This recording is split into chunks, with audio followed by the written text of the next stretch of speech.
La scène skate à Bordeaux grossit tous les jours. On voit de plus en plus de pratiquants, notamment des plus jeunes.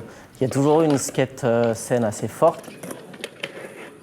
Il y a différents crews qui sont là, il y a différentes marques qui sont là, il y a différents magasins, il y a différents esprits qui sont là et tout le monde se côtoie plutôt assez bien dans une bonne ambiance. On parle beaucoup de Bordeaux en ce moment là, comme la ville du skate et tout. Il y a quelques années, c'était Lyon, après c'était Marseille, après c'était... je pense que ça tourne et je peux penser que c'est quand même intimement lié au développement de la ville. La période de transition de travaux, niveau skateboard et surtout au niveau image, ça a été parfait. Parce que ça a fait des spots partout. Ça a fait des barrières pour les travaux, ça a fait des trous dans la route, ça a fait des changements de voies, de machin et tout. Donc pour nous, c'était le terrain de jeu, quoi. C'était génial. Et le fait que la ville soit bien aménagée pour rouler, avec des spots nouveaux sans arrêt, a créé de plus en plus d'espace pour pratiquer. Et effectivement, un engouement pour le skateboard.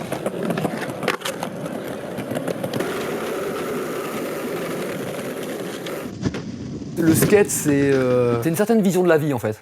Voilà, c'est tout simplement une certaine vision de la vie, de sa vie, avec une assez grosse partie de liberté. C'est un challenge avec soi-même et un plaisir à partager avec ses amis et une façon d'évoluer dans la ville.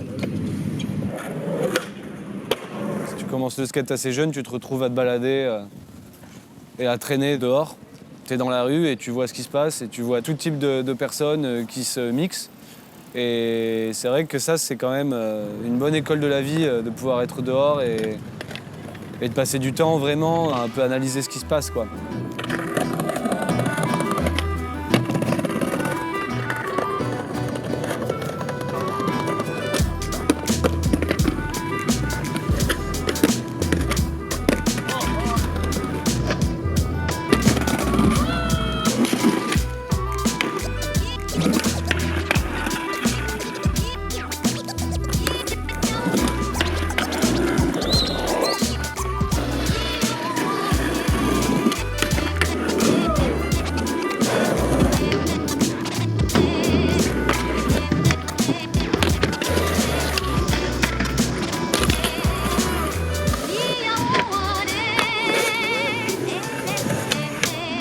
Le skate, il y a différentes branches dans les gens qui pratiquent.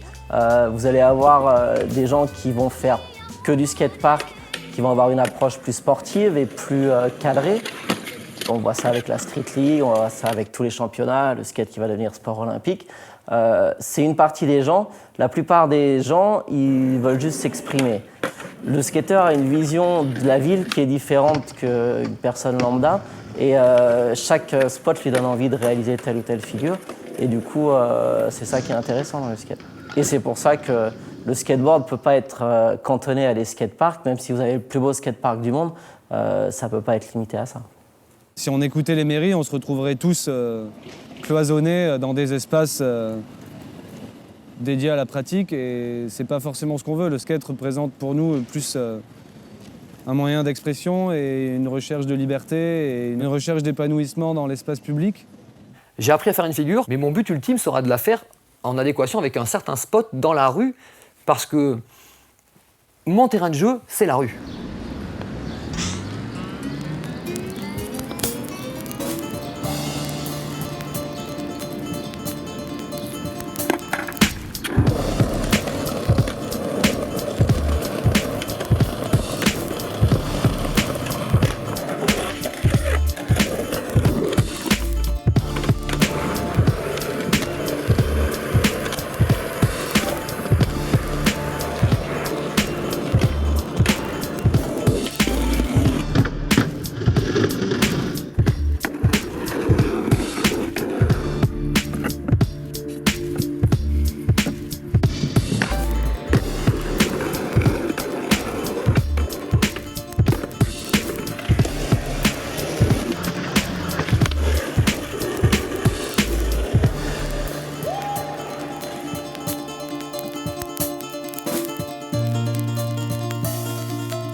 Quand on fait une figure, on la fait d'une certaine manière esthétique en fait.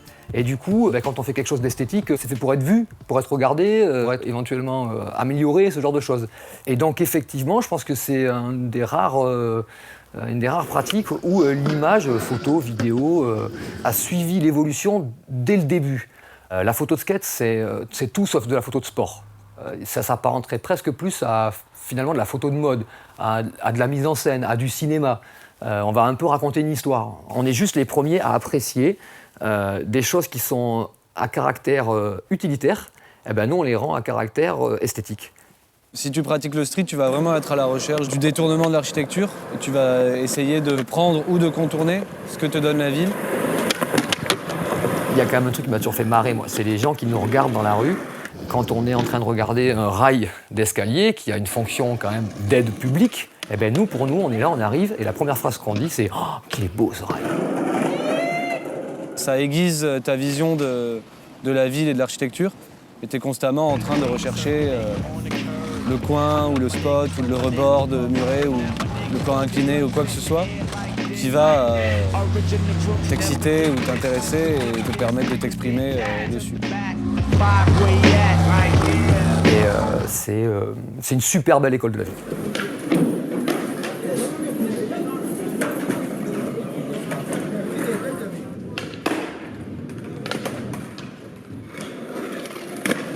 Le Collège Notre-Dame a plein de spécificités. On a donc créé la section skate, qui est une sorte de section sport-études à notre sauce un petit peu. En fait, l'association a été contactée par le directeur de cette école qui est skater à la base. Et donc il a simplement demandé s'il était possible de faire des activités encadrées. Et donc l'élève peut pratiquer jusqu'à 6 heures de skate par semaine. On a construit une rampe de skate. Il y a des points qui sont faits entre le professeur principal et le moniteur de skate de façon à voir si l'investissement est bien équilibré entre le skate et le scolaire. Donc on a commencé à mettre en place des activités le mercredi après-midi. Ensuite, c'est passé un petit peu plus en semaine et jusqu'à se décider avec le directeur d'essayer de créer une véritable section skate. Le skate, si je repense à mon expérience quand j'étais ado, ça apporte plein de choses. Ça apporte de la confiance en soi, ça apporte un air de liberté, un souffle. On peut s'évader avec simplement une planche et 4 roues et c'est vraiment formidable. On peut trouver des terrains de jeu n'importe où en ville. Au niveau des élèves proprement dit, ça peut les aider à prendre confiance parce qu'ils réussissent dans le skate. Ça peut leur donner le goût de l'effort aussi. Quand on les voit recommencer une figure 20 fois et y arriver, eh ben on peut leur dire, regarde, l'effort t'a permis de réussir. Et tu peux transposer cette qualité au scolaire. On est dans une pratique et ensemble, ça reste à la fois individuel, mais il y a cette notion de groupe et de partage qui est là. Et ça, on essaye de le transmettre ici dans l'institution Notre-Dame.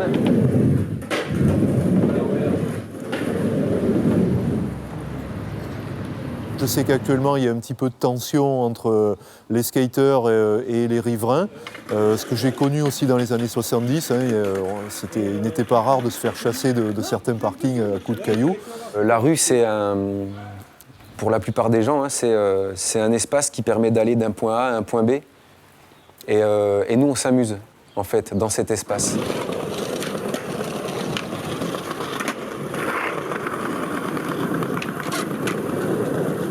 Il y a bien sûr des nuisances qui en découlent, principalement le bruit et la dégradation, qui est relative. Le bruit d'un skate par rapport au bruit du trafic de voitures, de camions, de trams, on peut en débattre. On est dans une des seules villes en France où on voit vraiment des amendes dans la rue pour le skate, à savoir des amendes de 70 €. Et le fait de mettre des amendes, c'est quand même très agressif. Et ça montre vraiment une envie de nettoyer la ville du skate comme si c'était vraiment un problème plutôt que de le comprendre. Léo a trouvé une solution qui, je pense, ne convient pas forcément à tous les partis, mais qui permet de faire un test, c'est-à-dire d'allouer certains horaires dans la semaine à ces endroits un petit peu dérangeants qui sont Place Péberlan, Cours du Chapeau Rouge et j'en passe, pour que les skateurs puissent skater et, entre guillemets, partager cette espèce d'espace urbain avec tout le monde, en fait. Que le skate soit fixé par des horaires, c'est certes une première avancée parce que ça montre que la mairie nous prend en compte. On passe d'amendes tous les jours à 2 jours par semaine où on peut pratiquer. Mais à mon avis, la solution, c'est que sur ces places, le skate soit toléré. Je crois qu'il faut d'un côté apprendre aux skateurs à respecter les citoyens et faire comprendre aux riverains que les skateurs sont là et seront toujours là. Donc voilà, un petit bout de chemin à faire des deux côtés.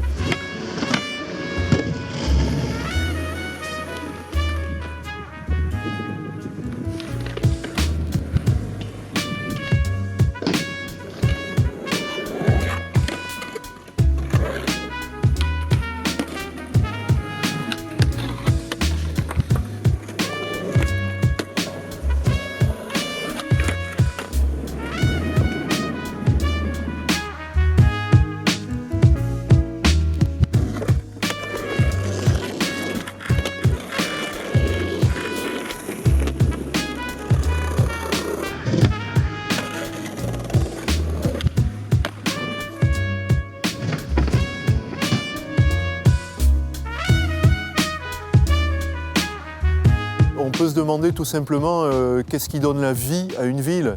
Est-ce que c'est des bancs en ciment qui sont figés dans le sol avec personne dessus? Ou bien est-ce que c'est un petit jeune qui passe en skate, le sourire aux lèvres en sifflotant et qui va s'exprimer tout simplement en fonction de son environnement? Je crois que la réponse est toute trouvée. Voilà, une ville qui ne laisserait pas les skateurs s'exprimer aussi serait une ville un petit peu en train de mourir, je crois. Il faut laisser la libre expression aux citoyens, tout en respectant les libertés de chacun.